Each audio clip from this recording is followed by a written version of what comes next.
Well, I have to tell you, I got to tell you, I'm a little bit surprised. I didn't actually realize I have the opportunity to go live on Facebook or on YouTube. Wow, this is crazy. Wow. Okay, so why would I be here? Why am I here? Well, let me explain something to you. And I'm looking at the screen here because I don't want to miss anything. And this is a new environment.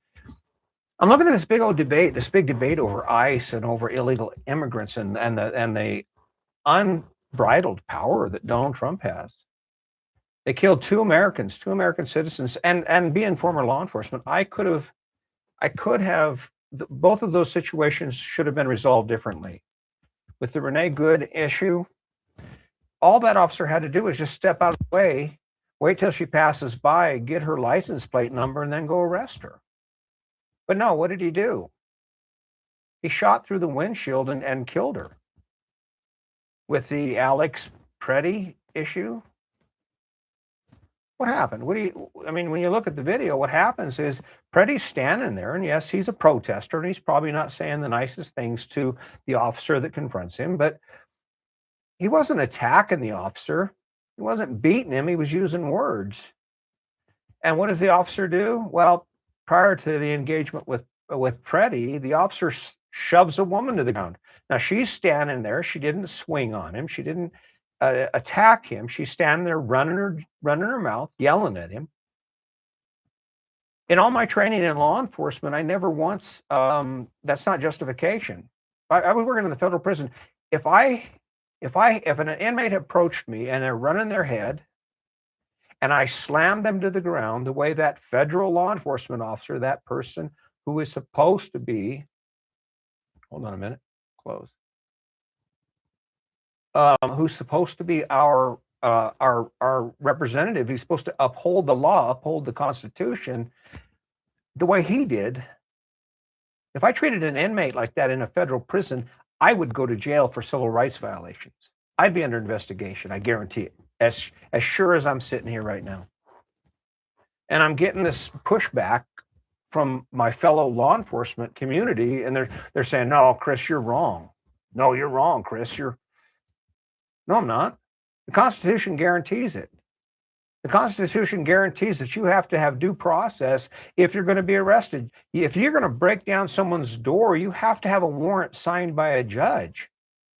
And the Constitution does not negate, does not differentiate whether you're a natural born American citizen or you're an illegal alien.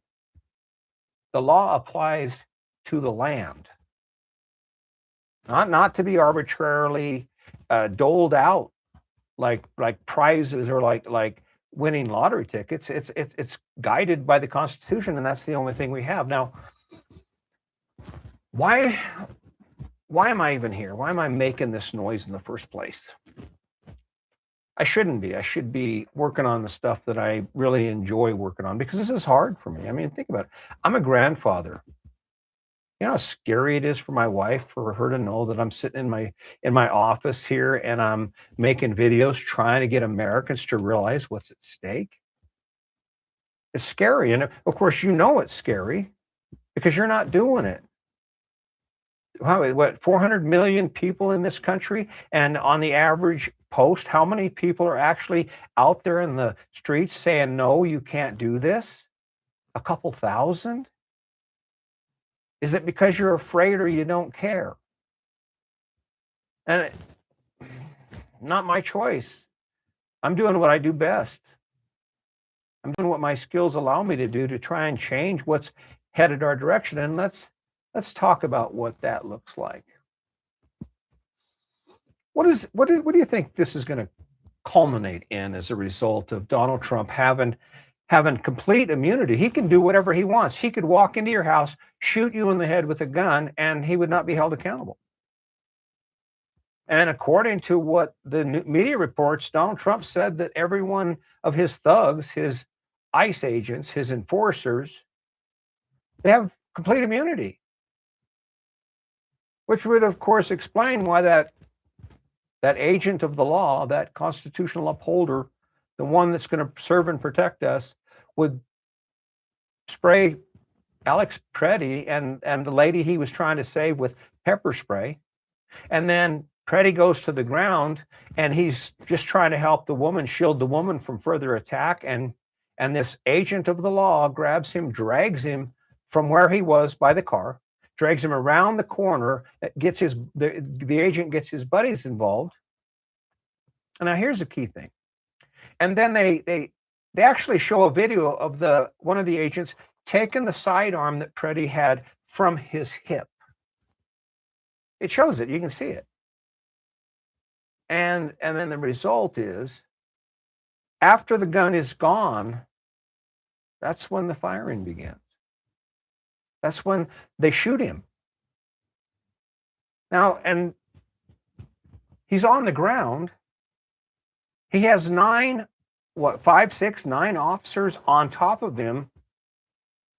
Who was he going to kill? Who was he going to harm to the extent that officer said, wow, I think my buddies are in danger. I better kill this guy.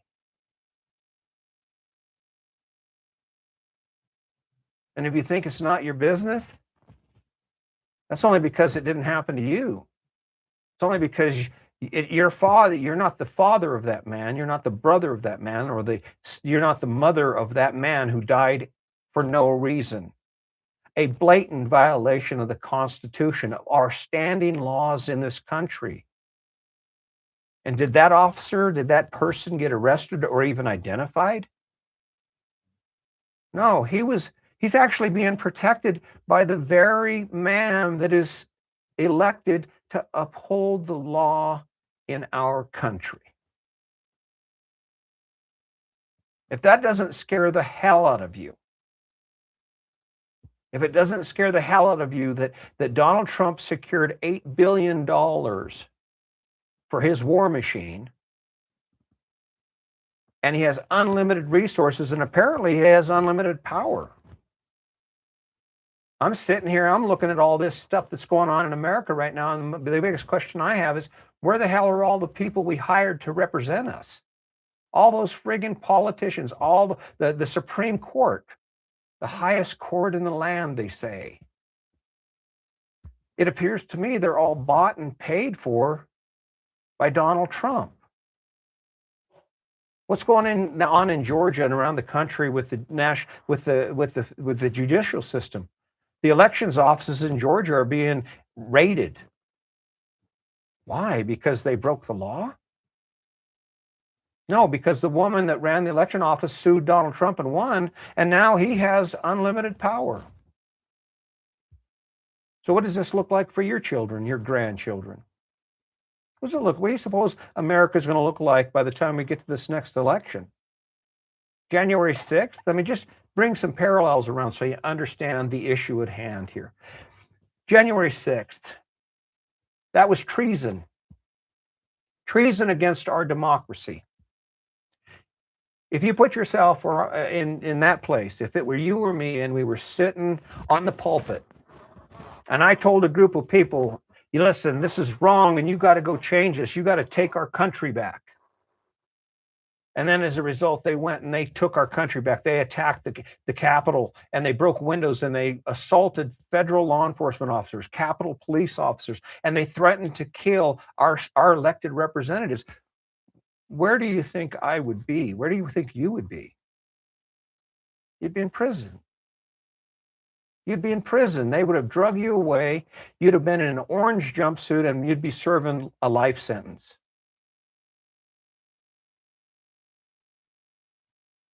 What do you think would happen if there was an allegation by an underage girl who attended a party with a bunch of old men, and apparently Democrats and Republicans? Jeffrey Epstein, he didn't discriminate. If you were rich, he got you a girl. What do you suppose would happen if a party like that happened and your name came up or my name came up? First question I got to ask is, why are a bunch of old men hanging out with underage girls? Why? And then the other question is, why wasn't anybody investigated? You notice Donald Trump said, oh, we don't want to show the full transcripts. Well, let's just redact the hell out of it. Well, let's give them a black page. That'll be fine. The biggest threat in America is to allow anyone to be above the law as defined by the Constitution. And what scares the hell out of me is I have federal friends. I have federal law enforcement officers, former military, who say, well, it's okay. You're wrong. You must be a Democrat. You must be a liberal. You must be. And what I am is an American. I'm an American. I'm concerned. I'm concerned for the silence. I mean, are you talking? How many things did you do to make any noise? You're like, well, I don't want to get canceled.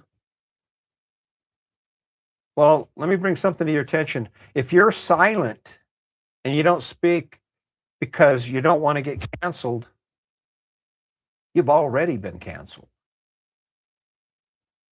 So I'm going to throw a little prediction out here. It's a simple one. I'm going to throw a prediction out here. You do realize that if this is allowed to continue and Donald Trump has that $8 billion to fund his army, no matter how the next election should come out, it's not going to happen. They're already talking election fraud. They attacked Georgia because they want to build that case. They got how many, at least a year, maybe 2 before the next election? Let's build this story and we'll get enough people to believe our crap that, at some point, and then if it doesn't work out, if we don't get it that way, well, I got that army that I've given immunity to because I'm the president. I can give anybody immunity. So yeah, go and do whatever the hell you want to anyone you want. I'll protect you. If that isn't a tyrant, if that doesn't scare the hell out of you, I don't know what does. You think I want to be here? My wife's scared to death. Scared to death for me to be over here talking. And she's like, oh, we don't need that kind of trouble.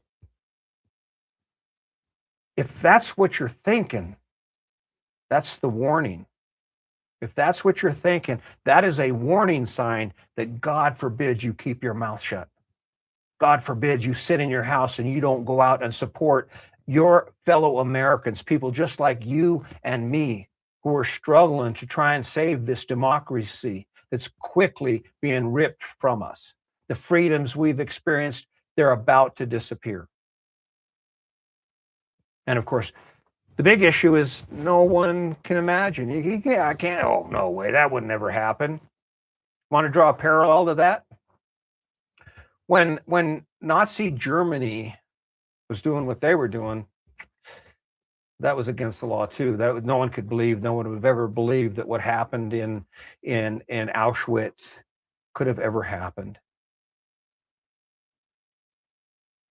And when it was done, and the Americans and the Europeans liberated the prisoners of Auschwitz, that's when the world goes, oh my God, how did that happen?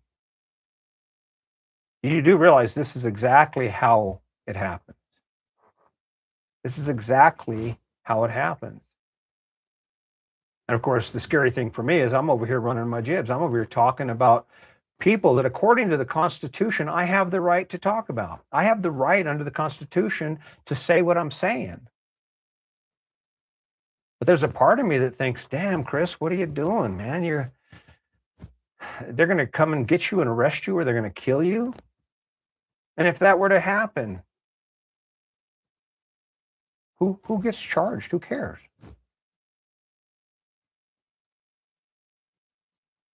It's not going to get any better for you. It's not going to get any better for me unless we stand together, unless together we stand, if we unite, and we do not stay silent on this. I guarantee it. I promise. This is not your best life defined. This is a survival mode video. It's a plea for you to stop being complacent, to stop listening to the rhetoric. And if you think it's all true, here's a little story for you. Okay, so I'm going to bring out a couple points real quick. One is, how do you know? Would you really know who killed Charlie Kirk? If you look at Donald Trump and you look at how he talks about Charlie Kirk, he didn't really like the guy. I seen a video of him. He's saying, I'm not like Charlie Kirk. Charlie Kirk loved everybody. Charlie Kirk, he wanted to unify everyone. He goes, I don't. He wanted to make friends with his opponents. Donald Trump said straight up, I hate my opponents. I hate anyone who opposes me. Go find it. It's on YouTube. And then it's out of the blue, Charlie Kirk is starting to gain popularity. He's a Republican. He's charismatic. He's talking about God, talking about unification. A dictator doesn't want unification. A dictator wants total power. Who was the guy that killed Charlie Kirk? Oh, it was some crazy Democrat, I bet. I didn't follow up on it because, as far as I know, it could have been anybody. Anybody. I mean, we're a victim of our own creation, simply based on the fact that you don't have any way to prove what the media is saying. You really don't have any way to prove what I'm saying. So you have to go from the standpoint of, what do you have to lose? What am I gaining by this? Oh, I'm going to be a superstar? No, I'm fulfilling my obligation as an American. I'm not sitting still. As scared as I am, as concerned as I am about the safety for myself and my family, now is the time that we have to act. Now is the time we have to stand up and say, this is enough. This is enough. And I'm asking you to do that. If you're scared, don't worry, you're not alone. There are a lot of people that are scared. But America is not a place where you just get to be accosted by armed thugs because you look different than everyone else, because you appear to be a foreigner.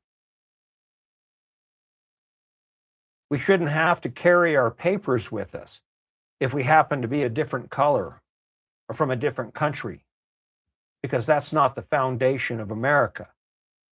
That's a tyranny. That is a leader who has lost control. And of course, want to talk about the leaders, and I don't mind putting this out there. Where the hell is our Supreme Court justices? Where are all our federal judges? Where are all our representatives? Where are you at? Where the hell are you? I ain't seeing you. You're not on the news talking about how Donald Trump is doing shit he shouldn't do. Why? If you're not part of the solution, you're part of the problem. And I mean, you work for me, you're supposed to work for the American people, and yet none of us have called for your firing. You're terminated. You're fired. That's what Donald Trump says. I guarantee it's not over. It's just begun. And if you're thinking you're going to have another election and everything's going to go back to the way it was, you're sadly mistaken. The longer you let this go and the longer you sit back and don't do anything, the worse it's going to get and the harder it is to recover. That's all I got to say about it. My name's Chris Jaquez, and I'm an American.